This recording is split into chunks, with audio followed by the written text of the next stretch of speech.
Hello everyone, SD व्हिडिओजमध्ये आपल्या सर्वांचं पुन्हा एकदा सहर्ष स्वागत. आणि आम्ही आज निघालेलो आहोत भारताच्या कर्नाटक राज्यातील होसपेट शहराजवळ असणारे ऐतिहासिक ठिकाण म्हणजे हम्पी पाहण्यासाठी. तर चला मग पाहूया हम्पी.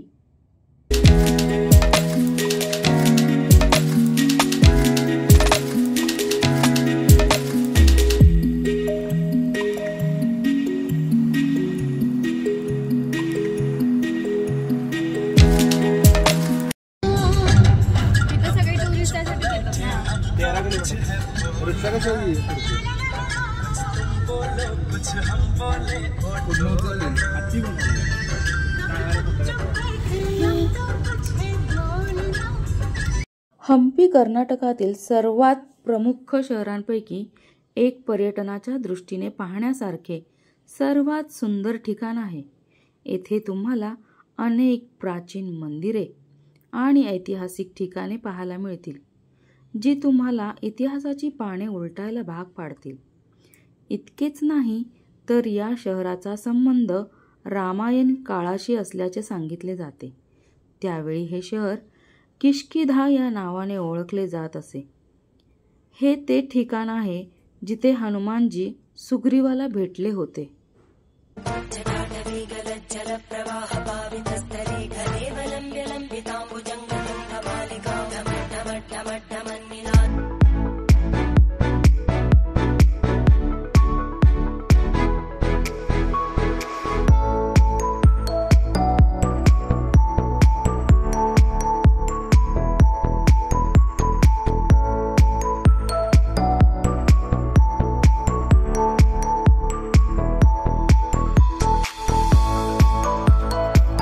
हम्पी या ऐतिहासिक शहराला जगातील सर्वात मोठे ओपन एअर म्युझियम देखील मानले जाते, जे सुमारे 29 चौरस किलोमीटरमध्ये पसरलेले आहे.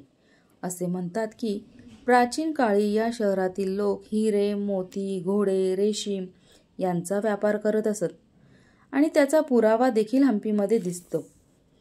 हम्पीच्या प्रवासात तुम्हाला बाजारपेठेसारखे जुन्या इमारतींची रचना दिसेल की जी 100 किलोमीटर परिसरात पसरलेली आहे. हे ठिकाण प्राचीन काळी परिसरातील सर्वात मोठी बाजारपेठ मानली जात होती. हम्पी शहराबाबत 15व्या शतकातील पार्शियन राजदूत अब्दुल रझाक म्हणाले होते की जगात हम्पी इतके मोठे शहर नाही, त्याच्याशी स्पर्धा करण्यासाठी कोणते दुसरे शहर देखील नाही. 14व्या शतकात हम्पी ही विजयनगर साम्राज्याची राजधानी होती.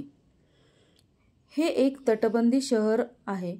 पार्शियन आणि युरोपियन प्रवाशांनी, विशेषतः पोर्तुगीजांनी लिहिलेल्या इतिवृत्तांतात असे म्हटले आहे की हम्पी हे तुंगभद्रा नदीजवळचे एक समृद्ध, श्रीमंत आणि भव्य शहर होते. इराण आणि पोर्तुगमधील व्यापाऱ्यांनी येथे आपला व्यापार मांडला होता. मुस्लिम सुलतानांच्या युतीने विजयनगर साम्राज्याचा पराभव झाला. 1565 मध्ये सल्तनती सैन्याने तिची राजधानी जिंकली, लुटली आणि नष्ट केली. त्यानंतर हम्पी अवशेष बनून राहिले आहेत. किंवा बोरीच्या झाडाचे ते टाकलेले आहेत आणि त्यामध्ये दररोज पाणी ओतायचं. पाणी ओतल्यामुळे ते झाडाचा जो ओरडा ओढका आहे फुगायचा. दगड लांब नाही जरा वाटलं काळा कट नाही मग तो टेक्निक महाराजांनी वापरलेली आहे ते दूध बनवण्यासाठी.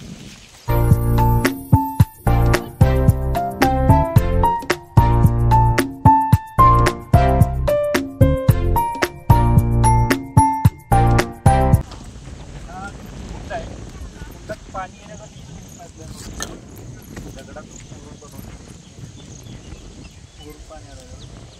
पाणी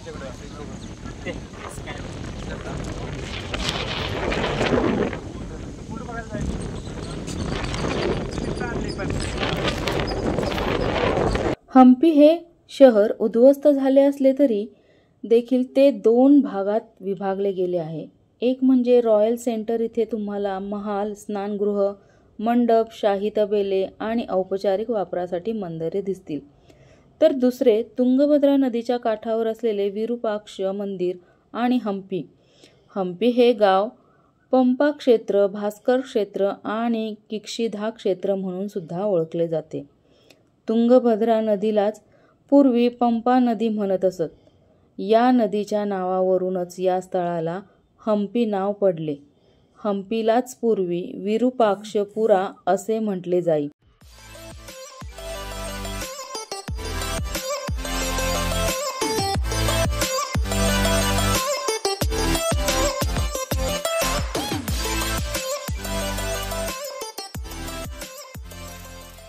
हंपीमधील विरूपाक्ष मंदिर जगप्रसिद्ध आहे.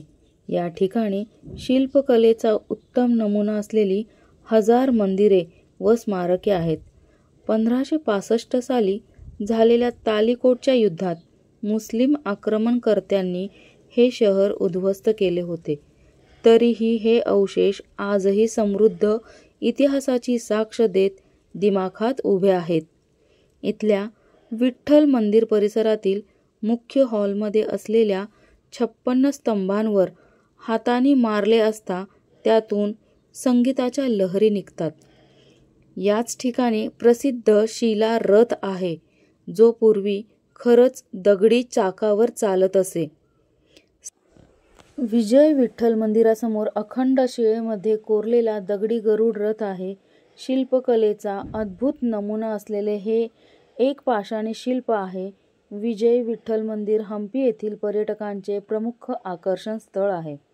हंपीमध्ये लोटस महाल, हंपी बाजार, क्वीस बाथ, हनुमान मंदिर, मातंग हिल, पुरातत्वीय वास्तुसंग्रहालय, तुंगभद्रा नदीच्या काठावर विखुरलेले असंख्य अवशेष, भूमिगत मंदिर, पुष्करणी पायऱ्याची बारव, गगन महाल, हेमकूट पर्वत, वीर हरिहर पॅलेस, कोंदडराम मंदिर, लक्ष्मी नृसिंह मंदिर, बद्धलिंग मंदिर, प्रचंड आकाराचा नंदी, हत्तीखाना यासारखी जवळपास 35 पर्यटन स्थळे हंपीमध्ये आहेत.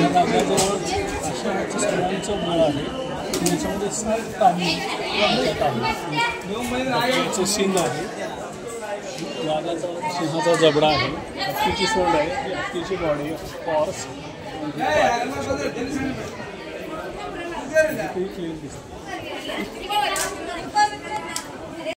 विरूपाक्ष मंदिर हे या भागातील सर्वात जुन्या वास्तूंपैकी एक आहे.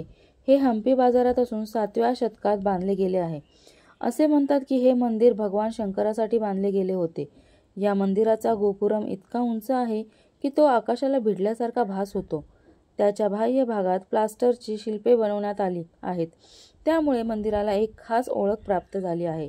विरूपाक्ष मंदिर हे हंपीमधील एकमेव मंदिर आहे की ज्यामध्ये सुरुवातीपासून पूजा केली जात आहे.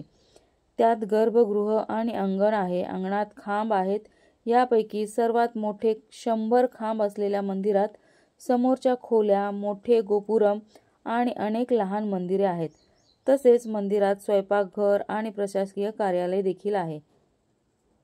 हा एक पूर्वीच्या काळीचा एक उत्तम नमुना आहे की अंधाऱ्या खोलीत सुद्धा नैसर्गिक सूर्यप्रकाश येण्याची सोय केलेली आहे. हा एक स्थापत्य कलेचा उत्कृष्ट नमुना पाहण्यासारखा आहे. खरंच कौतुक करण्यासारखे आहे. कोणत्याही मशनरीज नसताना त्या काळचे इंजिनियर, शिल्पकार हे दगडामध्ये सुंदर असे बांधकाम, शिल्पकाम करीत होते.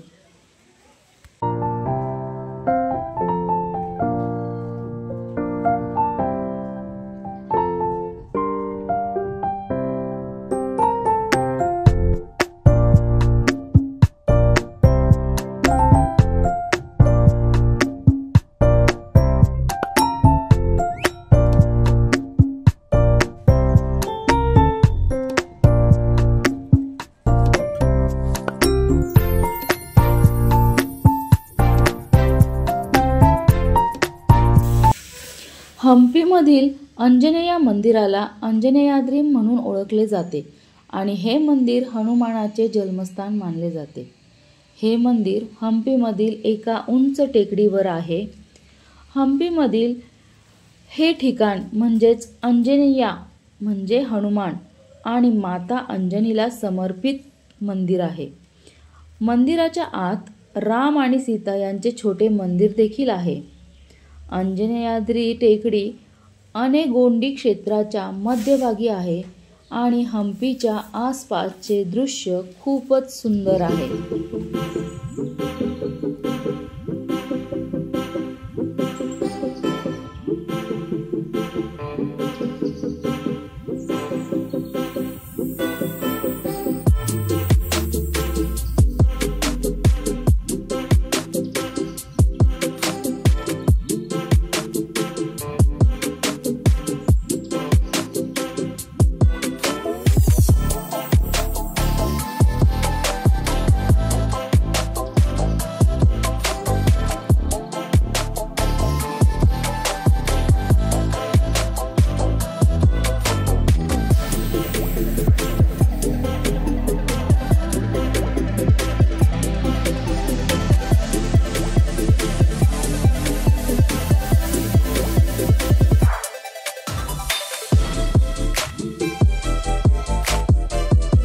अडलेल्यांना यथाशक्ती योग्य मदत करणे हाच खरा मानवता धर्म. इतर धर्म विसरून हाच खरा मानवता धर्म आपण सर्वांनी पाळूया. तर पुन्हा भेटू आपण SD व्हिडिओजमध्ये नवीन काहीतरी असंच घेऊन. तब तक के लिए ओके बाय.